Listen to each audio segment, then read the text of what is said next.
welcome back to the Me Podcast with your host, Daniel Bryan.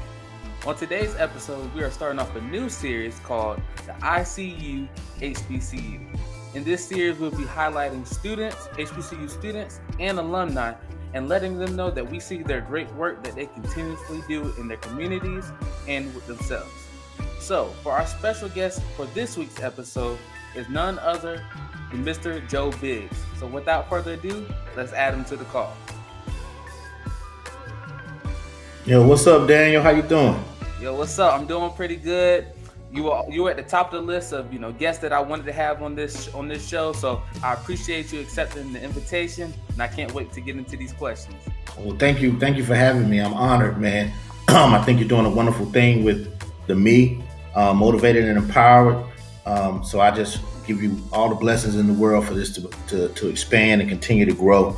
All right, I appreciate it. I appreciate that. So let's get into some of these questions that I have for you. So okay. I want to start off with, with this new series that I've started, the ICU HBCU series, is highlighting HBCU students and alumni and what they do. And so you going to North Carolina Central University, I want you to go into a little bit about your decision to choose that university and then also the field of study that you chose. All right. Well, graduating from high school, I actually really wanted to go to Hampton University. My godfather was the athletic director there for many years. And I thought that's where I was going to go. My parents didn't really want to pay that out of state tuition. So I started applying to schools in state. I applied to University of North Carolina at Chapel Hill, where I was a big Tar Heel fan, still am, and thought I would go there. I also applied to A&T, and I applied to North Carolina Central University. UNC Chapel Hill liked my SAT scores. They didn't like my classroom grades. I wasn't the best student. And when I say that, I don't mean I wasn't a student that wasn't capable of doing the work. I just wasn't gonna do homework and stuff like that. So that kind of kicked me in my butt. But A&T did accept me, and they had me enrolled in classes, had me in a dorm room, had the room number and everything. And then I took my trip here to Durham, went to North Carolina Central University. The campus was immaculate. The vibe felt right. A lot of people from home, I'm from Laurinburg, North Carolina. A lot of people from home were going to A&T, and I didn't want to have high school all over again. And then to be totally honest with you, when Luann Edmonds took me on that tour, and I saw all those beautiful women on Central's campus, and the ratio was 17-1. I knew that's where I needed to be, man. So I'm gonna be very transparent through this whole thing. I'm not gonna lie to you. That was the final. The beautiful campus, all the other stuff, but that 17-1, that's what did it, man. That's what did it. Hey, we love it. And I jotted down some of the things that you said were important for you. Making sure it was the correct fit for you. And you felt when you walked on campus, you felt that vibe, that something that was able to stick with you. Say, I can spend my next 4 years or however many years for college, I can spend them here, and then I can excel in my academics, in my social life, and in my future. So I think those are all great reasons why you can choose how you choose your university and how you make that decision. Yeah, I really love Central, man. I love it to this day. I was fortunate enough to be able to go there, earn my degrees, and they treated me well, so I have no complaints. That's good. And that goes into my next question when you talked about how you love Central. I want you to go into a little bit about, when you hear HBCUs and, even, me going at A&T, and you going to Central, you hear about that brotherhood and that sisterhood and that bond that you create when you go there. And I want you to go into how that correlates with, networking and building lifelong relationships. Well, when you talk about HBCUs are very unique.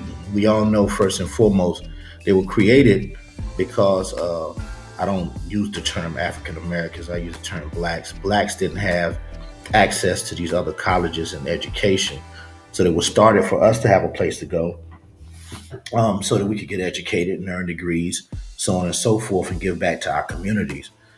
And I think with that, just the feel of a HBCU, the homecomings, the academics. Usually have smaller classes, and your professors are invested in you, whether they went to HBCUs or not. Because if they didn't, they get on that campus and start teaching and see how the culture is. They can't help but to buy into that culture, and you start to know your professors by name. They know you by name.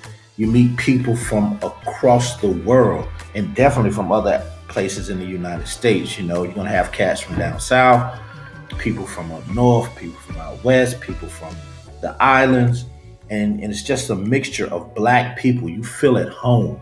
You feel like you found a place that knows your struggle, knows the things you've been through, and it doesn't matter if you're from Brooklyn or if you're from Laurinburg and Washington Park. The neighborhoods and the things that happen in the hood are the same. And growing up in black households, the customs are the same. You just feel at home and feel accepted.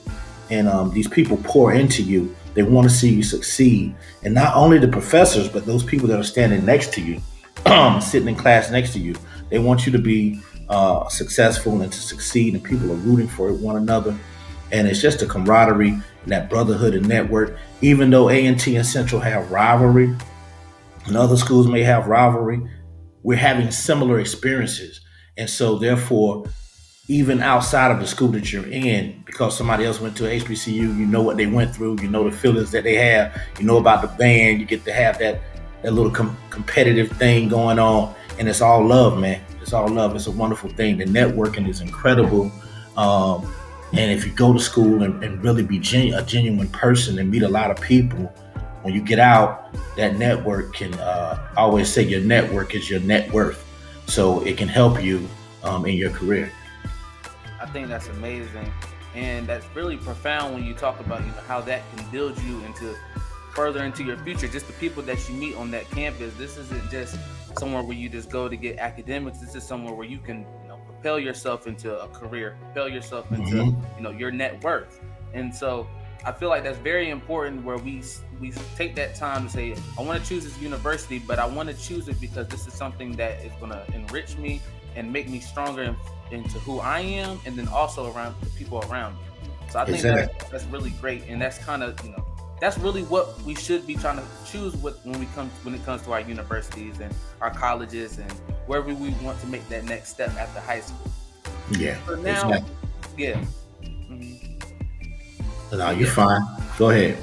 So yeah, I want to now move on into a little bit about your career as an administrator. Okay. As an administrator in DPS, explain to us how you went to Central and you went into a kind of a field of education and administration, and how that propelled you to say, hey, I want to take this to the classroom, I want to take this to the school building, and I want to motivate and empower the next generation. Well, I'll keep this kind of brief because I kind of fell into education. So I'll give you the whole story.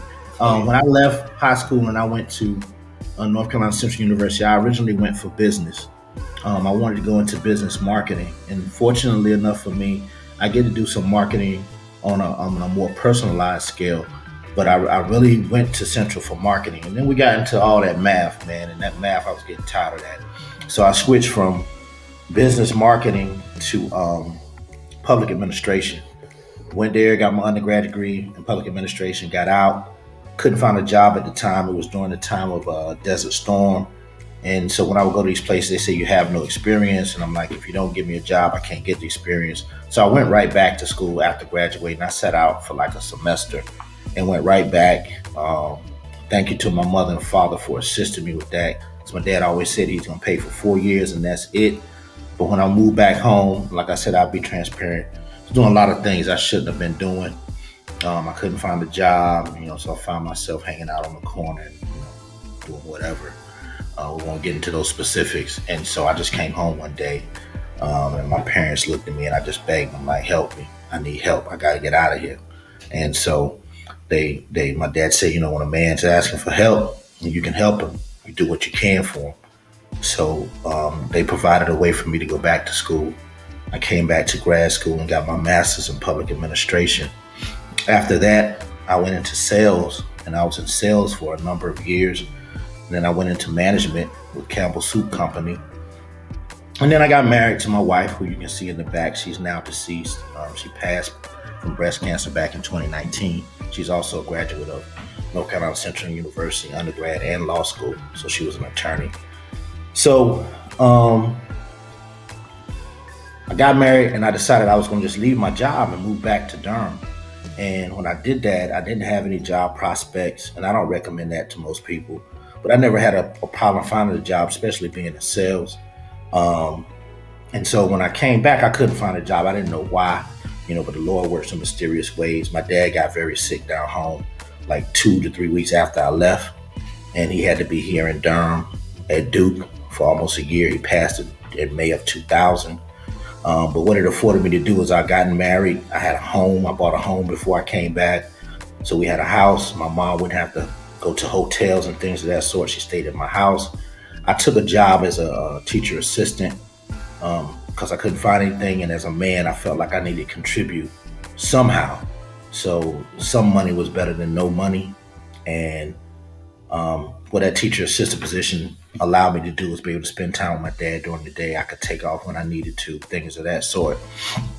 So that was my introduction into actually being in the classroom somewhat as a teacher. Both of my parents are educators. My dad was a principal. My mom, former social studies teacher, then became an administrative assistant principal, then principal for a number of years, well known down in Scotland County, football coach, basketball coach. My mom was a librarian. In the latter part of her education career, she was an English teacher before that. And so I never wanted to be in education because I saw the checks that they brought home. And, coming out of school and being in sales, I was making more money than, not them collectively together, but individually, I was making more money than them. And so I did the teacher assistant thing, went back into sales, but found myself kind of missing the kids and missing the kind of influence that I had over them. And, I'd done some work in New Jersey in the summers at the daycares, Urban League daycare. So I was kind of familiar with working with kids. So things kept going on. I finally found myself with WorldCom, MCI WorldCom. That was a big fiasco. Everybody knows about what happened there. I was in sales and I saw the writing on the wall before it happened. Got out of that. And just so happened my best friend, Mr. Rod Till, was a principal in Durham Public Schools. He was in Neal Middle School at the time. He needed an in-school suspension coordinator. He knew I ran a tight ship, especially growing up with my father. Everything was strict. My dad was former military, so he knew I could hold that down. He asked me to come. He said, "You won't have to do any lesson plans, anything. Just keep the kids straight, make sure they do their work." I took that job, and I've been in education ever since. That was back in February 2002. After that semester, I said, "What do I have to do to become a teacher?" He told me. I took lateral entry. I'd taken so many history courses at North Carolina Central University. It was almost my second major. Had I stayed another semester, I'd have had a double major because I just enjoy history. So I became a social studies teacher, went back, got my teacher certification, did all of that. I remember that first check from teaching. I got to be honest with you. I told my wife, this is a lifestyle change. This ain't the same money you used to with me bringing it into the house. Although she had a nice career and a nice salary. So did that. After teaching, I was like, I really want to be able to affect more kids in a broader range. So I went back to Central again. All my education has been at North Carolina Central University. I tell you, I love Central to death. So I went back and got my certification to go into administration, got my add-on licensure. I didn't go back and get a master's. I didn't want to do another master's. And finally got a job in Edgecombe County, where my dad is from. He born and raised right there in Princeville. So I had family there, everything. I was driving an hour and a half both ways, from Durham to Tarboro, and then from Durham and Tarboro back to Durham. I did that for a year and a half. Just a wear and tear on my body, but I enjoyed it. I enjoyed everyone down there. I thank Edgecombe for giving me the opportunity to become an administrator, because it was kind of like closed doors here in Durham. I had to leave in order to come back as an administrator and get an administrative position. And so it so happened I came right back to Neal Middle School, where I started teaching. I did 3 years at Neal, and then I did 8 at Southern. Came back and got another shot at Neil as an administrator, and I love it, man. I love it. That's great, and I want people just to focus on the journey that you just told with that story. It was ups, it was downs, it was hardships, and it was successes, and it was felt like failures, but at the end you see your end result, and that's sometimes what it takes. It takes that grind. It takes that that perseverance to be able to get through those hardships. And so always, man, yeah, we don't look at the failures. We don't look at the failures. We call them lessons. Oh yeah, and yeah. Yes. And I think that is important. I want everybody to take that away. That sometimes we get so caught up in the failures that we don't recognize all the that we don't recognize the journey that we have to go through, and how that is like that builds us, that grows us, and it grows our character and things like that. So next, I want to get into a little bit about. So we talked about your career and how you transitioned into education, but now I want to go into a little bit about your businesses, because I know you're a businessman. We connect often. I see a lot of your business platforms, and when you listed them all out to me in that Word document, I couldn't even keep up on all of them. Yeah. There were so many organizations and businesses. So I want you just to give all the viewers just a little rundown about, all the businesses I'm a part of, the business that I own, and some of the organizations that you're a part of. All right. Well, thank you for calling me a businessman. I consider myself a very minute entrepreneur. So I hang out with some people that I consider true entrepreneurs, really doing big things, really making lots of money, really having a lot of fun and affecting a lot of change. And so I always say you're the sum of the people that you hang around the most. So I try to make sure I stay around those people, positive people that spread peace and love, people that are smarter than myself, so I can always learn something, people that are doing things that I want to do so I can learn from them, whether it be a mentor situation or not. So when you call me an entrepreneur, I feel proud about that. But I'll tell you, it's on a very, very minute scale, soon to be on a larger scale if I keep plugging. But one of the things that I got involved with is Invictus Group Holdings. It was a vision. Sometimes you don't have the vision. You have to buy into the vision of someone else. My guy, Ed Boyd, had a real big vision with Invictus, and he sat us down. It was a group of us and talked to us and told us what he saw. And as soon as he said it, I saw it, and I bid it, and we've been rolling ever since. We started the first all-black male co-working space in the country. We were on Fayetteville Street at that point, and then the office space was called Invictus Office Spaces.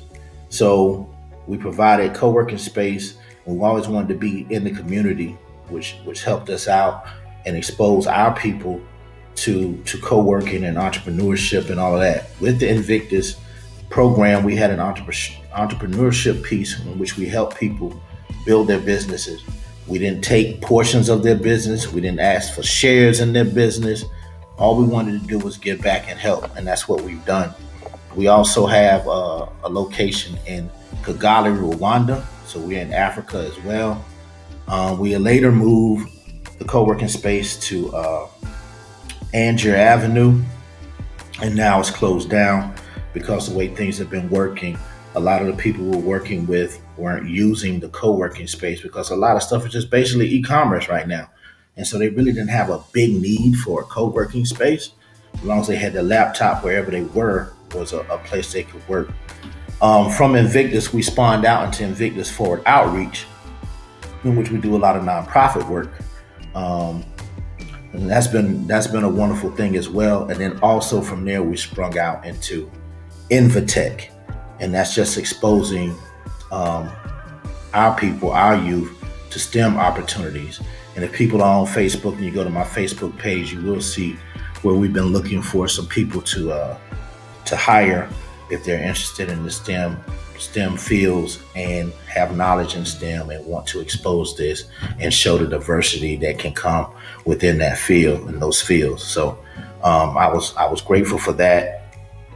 My wife and I got into the travel business. You through Planet Marketing. That's been very rewarding. Anybody's interested, please contact me on that. But we got into the travel space through some friends of ours. It is a network marketing structure, and a lot of people run from that. But I say don't be afraid of that. It's not a problem. It's a mentorship program and a program helping others. So, and it's not sales. People always say sales, but it's not sales. It's sharing. What else have I got going on? I just started 52 Doors Inc., which is going to be my real estate investment company. I've always been interested in real estate and investing in real estate. So I started that. I also have my Front Porch Discussions podcast, in which my wife was an inspiration for that. And it really kicked off after the George Floyd situation happened last year. She had been telling me I needed to have a place for Black men to just release and discuss the issues that we face. And she had done that several years ago. My kids were even small when that happened, but I decided, I don't know why I didn't do it. I just kept waiting. And then when I saw that video and I was walking one morning, I was like, it's time. And so I just sat down on my porch and started talking and filmed it and put it out there, and people kind of liked it. And so I expanded it from being just males because I was getting a lot of female support. And we all know the Black woman is the backbone of our existence. So I welcomed them, brought a female co-host, and we've been doing those consistently every Thursday at 6:15 p.m. on YouTube and Facebook on my page. And it's been wonderful, man. It's been wonderful. That's a few of the things I'm involved with. I've had YE and elite events in which we did the cabaret for over 20 years for North Carolina Central University's homecoming, trying to bring that back, or gonna bring that back this year. I hate using the word try. Either you do or you don't. We're gonna bring that back this year. And I do a whole lot of other type party promotions and stuff throughout the year. And of course, COVID stopped that last year, but hopefully things are open back up and we'll be back on the grind.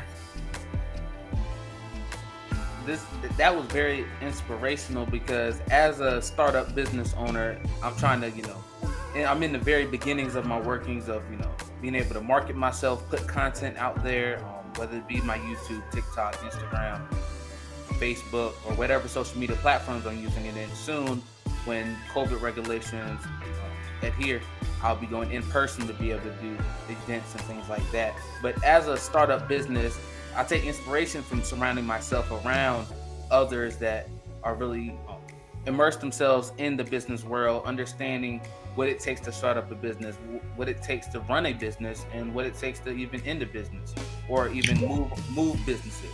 So I take inspiration from that, and I always love to surround myself around other business owners, because I feel like I can always pull and I can always learn. And the E in me is empowerment. So I feel like I can always empower myself by the people that I surround myself with, and the things that I let through my portal, what I see, what I hear, and what I can feel. So Definitely. I think this moves greatly into my next question, when it talks about, okay, what advice would you like to share for starting entrepreneurs, people that want to, they're kind of on the fence, kind of afraid, saying, well, should I start this business? Should I go out there and do it? Will it be successful? What advice could you give them to say, hey, go and start it? Well, the first thing I would say, if you keep sitting on it and sitting on the porch, you'll never know what's happening outside in the front yard. So if it's an idea that you have, I would say do some research, see if there are other things out there that are doing it. Doesn't mean you have to be exclusive. People talk about entrepreneurship and they think entrepreneurs have a business, but really they develop a business. But what entrepreneurs do is they find a problem and they solve a problem, or they see where they can make something else better, and they provide a service for people, and that turns into their business. So look around your community, look around your house, look around, see where there's a problem and see how you can solve that problem. Also, see where somebody's doing something, you're like, oh, I could do that better if they just did this. And then you provide that service to people, and just get started. Because if you don't get started, you won't know. And a lot of people are afraid of failure. That's what stops them, it cripples them. But like I said, you're not failing, you're learning. So you take that business idea and you jump out there, and a lot of people want instant gratification too. Understand that's not going to happen. You got to be consistent. You got to stick to it. You got to study whatever arena that's in. Do your research. If there are other people that are doing it or have done it and have done it at a high level, you want to look at those people and reach out to them for mentorship, ask questions, whatever. If you're watching and just watching somebody else, see the good that they're doing, take that and make that a part of what you do. And then where they're failing, don't do that. Do something different and make it better. Always let people know what you're doing. If you don't open your mouth, people don't know what you're doing. So every time you meet somebody, every time you go somewhere, they should know what you're doing. And start broadening your network. Just go out there and do it, man. And if something happens and it doesn't work this way, then say, okay, well, let me try it another way. And then try it several ways. And if it's something that just doesn't work for you, then you go back to the drawing board, come up with something else. Maybe that wasn't it. But what lessons did you learn by doing that, so that when you do this new thing, you don't make those same mistakes? Or you might get in there and say, hey, like the guy who created the pop-off things on the phones, he didn't do that for what they're being used for. So sometimes you have to pivot. He did that so he could take his earphones off and wrap the cord around it. But he started noticing people were using it between their hands and holding it. They were using it to prop the phone up. So what did he do? Yeah, that's what it's for. It's for that. But you can also wrap your cord if you decide to, but it's for that. It's for what you're doing. And he pivoted, made it something else. So that happens a lot. So keep your eyes open and watch. Just see what people are using your items for or your idea for and how they're taking it. And if it's another way than what you had in mind, go with that flow and keep moving. I think you just hit the nail on the head with that, especially, me being a startup. I know a lot of, my classmates and a lot of people around my age, they're afraid to start because they feel like, oh, is my business going to be successful? Is it good enough? Is it going to reach enough people? And when you talked about what's the reasons to be an entrepreneur? You're trying to solve a problem, or you're trying to create innovation or a solution that's more efficient or that's more fulfilling than the one that's already there. So I think that's very important of understanding that, how to, framework your business and, kind of having that idea that says, this is what I want to do, but it might pivot, based on, my product. Is my product something that can be used for multiple uses? I think the best advice, or the best, what word am I looking for? The best advice for your business comes from the consumer, because your consumer will tell you what they need. The consumer will tell you what they need and what they like. Exactly. So it's kind of, you would never kind of know what your true product, your true service is, unless you go out there on the limb and let your consumer tell you. So I think that's big. That's very important, that we have to jump off, we have to jump off of our tails and say, hey, we're going to go out there. We're just going to, we're going to set this product. We're going to create this service, and then we're going to reach as many people as possible. We're going to empower ourselves with knowledge by, reading different books, talking and networking with other people. And so, because I tell myself all the time, the best experience is other people's experience. Yeah, exactly. Why make the mistakes when somebody else has already made them? Exactly. Why do I have to learn don't do that. Don't do that with your business. Don't do that with your business when I can go on YouTube and say top 10 things that don't do with your business. So I'd rather learn from other people's experiences and then, kind of equip myself with some of the things and some of the knowledge that they went through in their choices, and say, hey, this is what I can do to avoid that without having to go through all those bumps and hurdles. So and I'll just give a personal example in the administrative world, and I'm giving a shout out to your mom. She's been a blessing. Me meeting her, I was standoffish at first. She'll tell you the story. I didn't want to talk to her. And I will actually say she has been the best thing to happen to me at Neal Middle School since I've been in Neal Middle School. She has a wealth of experience in education, has been principal of successful schools, has been in DPI. She's consulted. She's done all these things. She's connected. Her network is so crazy. And the fact that she's poured into me and allowed me access to see some of those things, hear these conversations, show me things, tell me different things. She's seen things in me that I may not have even seen in myself. And for her to say, hey, I see this in you. You've done this, you did it. Look at what you've done. Look how you did that. Look at, you got a talent here and there. That has helped me as an administrator, as a person, and as a business person as well. So I applaud her for that. And that's great. And like I said, she's number one in empower for me. She Yep. so much into me, and how to just to set things straight, have things in a nice orderly fashion. Like my mom, she's all about order. Oh yeah, she's about order. Making sure everything is straight. Even the littlest things that I think, Mom, it's not that serious. She's making Yeah. sure that everything is, every I is dotted and every T is crossed and everything is on point. And I get a lot of stuff from her when I'm doing my business and when I will go out and do my service too. Yeah. So now I want to go into the basis of what my business is, and that's me, motivated and empowered. And when we hear what's a me story, everyone so far has pretty much know my testimony. They know what I went through back in 2019, May 28th, when I was in that car accident, and they know my progression from that date until the day that I was cleared by every doctor. And they know the hurdles that it was to be in the hospital and all of that, and they know the toll it took on my family. And so when you talk about what's a me story, when you hear a me story or a testimony that touches you deeply and profoundly, a me story sometimes has power, it has pain, but it always has a great purpose in the end. And so now, me knowing a little bit about your story, I know how powerful it is because it touched me and it touched my family.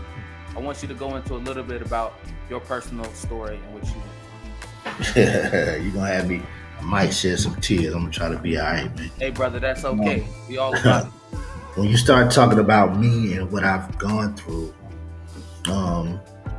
when I look at my biggest hurdles, I've had a lot of hurdles, being a black man in this society, in this world. That's a hurdle in itself. So there have been job opportunities I was overlooked by someone of another race and things of that sort, even when my credentials were better. But I think my most personal hurdles have all dealt with death. Starting when I was in kindergarten, I had a very good friend, first grade, kindergarten, very good friend that was hit by a car. And so I started dealing with death at a young age. How do you process that with a child? My parents did a wonderful job, I believe, trying to explain to me that, he's in heaven now, this, all, so on and so forth. Then we get to right around sixth grade, and my grandmother passed. And, she was somebody that, I loved so much. I loved being around her. I didn't want to stay with my mom. I didn't want to stay at her house. I wanted to be with my grandma. And so she passed, and that took a big toll on me. My parents noticed a change in my behavior. I went weeks without eating and things like that. And so that sixth grade was a point where, I told you before about me not being a good student. I was always an A and B student until sixth grade, and right around that time, just stopped, Another part of that was I made a C, and my mom tried to comfort me and told me it wasn't that bad and this, that. I was like, I can make a C without trying. So that her soothing me, coupled with the death, that just sent me down another road academically, and I didn't really get straight until my last 2 years of my 4 years of undergrad. And because Central was going to put me out of school, I got a letter, they were putting me out. I had 1 semester to straighten up, and I took a full load from there on out. And I wasn't straight admitting into grad school. I had to prove I was conditional. I had to prove that I could do the work. Did that. And then we get to the year 2000, and my dad passed away. He's like my best friend. He's a man that I looked up to, that I wanted to be like, and I wanted to make him proud in everything that I did. And so that set me back a little bit. And then here I come having my son, and I don't have a father there, but I just had to call on all the teachings that he had given me, he and my mom, to try to be the best father that I could be. Then my daughter comes next, and then we get into the year 2019 and my wife passes away. And so now here I am with kids. And granted, my son wasn't a little kid anymore. He was 18. He had just graduated high school. And my daughter was 14 and just happened to turn 15 2 weeks after her mom passed. And I feel for her so much because they both love their mother. But she's a female, black female that's going to grow up now without that last portion of a woman in her house modeling how she should be and what she should be. And I'm without my life mate, my soulmate. How do I deal with that? I got to be a parent now. I got to try to be both sides. My wife was the one they could run to and be safe. I was always a disciplinarian. I was the one that had the hard line. Now they don't even have that softer side anymore. And I try to play both sides, but I don't know if sometimes I feel if I'm being softer, then maybe they're getting away with some things that they shouldn't have been getting away with. And, so it's been a struggle, man. But, I got my faith in God. I got good people around me. My daughter has other examples, her aunt and her aunties, godmothers and things, and cousins. And everybody's just kind of been pitching in and helping out and pouring in, man. So I'm thankful. Friends have been great, things of that sort. So those have been my biggest hurdles. Like, I really don't do hospitals. I don't like going to funerals, and I don't do hospitals because throughout my life, everybody who's gone into the hospital has never come back out. Death has been imminent. And so, I've seen a therapist, but not for all of that, just for my wife's situation. But I self-diagnosed, and I knew for a long time I was kind of messed up with death, man. I'm not afraid to die. I'm afraid to die alone, though. That's my biggest fear. So those are the hurdles that I've had to overcome, because sometimes people don't come back after big deaths like that. People that are very important in your life, some people don't ever get right and come back from that. But my dad always taught me not to complain. And when there's a problem, you just figure it out. And so, and he said, pray. So that's what I do. Man, that's powerful. And like I said, I know some of your story and what you've been through. And, even us going through a little bit of our adversity at the same timing back in 2019. And just the power that I see that how you continue to walk every single day, looking to push forward, looking to, do something to help the next person, even with your businesses, saying that I want to pour into another person. I want someone else to be exemplified. I want something. Well, that's something that I always look. I say the example and the character of a man is what he's willing to do for somebody else when he's going through his own personal hell. So I've got my own situation. I got, I need help sometimes, but if I see somebody that needs something, I don't hesitate to do what I can for that person, and I don't do it looking for rewards to come back. I don't do it looking like, oh, now God's going to shower all this on me. I do it because I feel that's what's right. If you can help somebody, you help them, Most definitely. And this has been powerful. I appreciate you coming on. Hey, no problem, man. Anytime, man. I'm glad you had me up here. Guys, you already know it's you can always check out Mr. Joe Biggs and his business platform, Front Porch Discussions. That's 6:15 on Facebook. Every Thursday. Every Thursday, 6:15. That's on his Facebook and that's on YouTube. I'll make sure to put all of his discussion channel. Definitely. We try to do what we can for the community, man. It's all about the community. It's all about, and it's not exclusive to Black people, but it's focused towards Black people and our community. Trying to help Black businesses. Y'all support Black businesses, man. All that you can. All the small businessmen, they need that help, especially with this pandemic that's happening. So, we give a check. We give a check like every 2 weeks to a small business, and what happens is, again, my man Ed kind of helped spawn this idea. We have a Black business take 10% of their revenue from the Friday and Saturday of a week and donate it to another Black business. And then that Black business, that's the spotlight on Front Porch Discussions that week, takes 10 percent of their revenue from the weekend and pass it on to the next one. Because we don't only need all the customers and patrons to be going to these black businesses. We need these black businesses to support one another as well. All these business owners. So that's what we do. Oh, guys, y'all hear it here. Make sure y'all check them out. Check out that great podcast. Like I said, I tune in Thursday, 6:15. You know, look for something just to empower you, put something in your head, make you think. You know, just add knowledge and passion to you. You know, it always inspires me over guests, and I see, you know, every week I just see guest after guest after guest bringing something that's, you know, always going to inspire me and put more into me. So guys, I appreciate that, man. Oh yeah, for sure. And you already know that how we rocking and everything like that. So most definitely, I appreciate you, and I just thank you for you accepting this invitation to come on the Me podcast. So I appreciate you.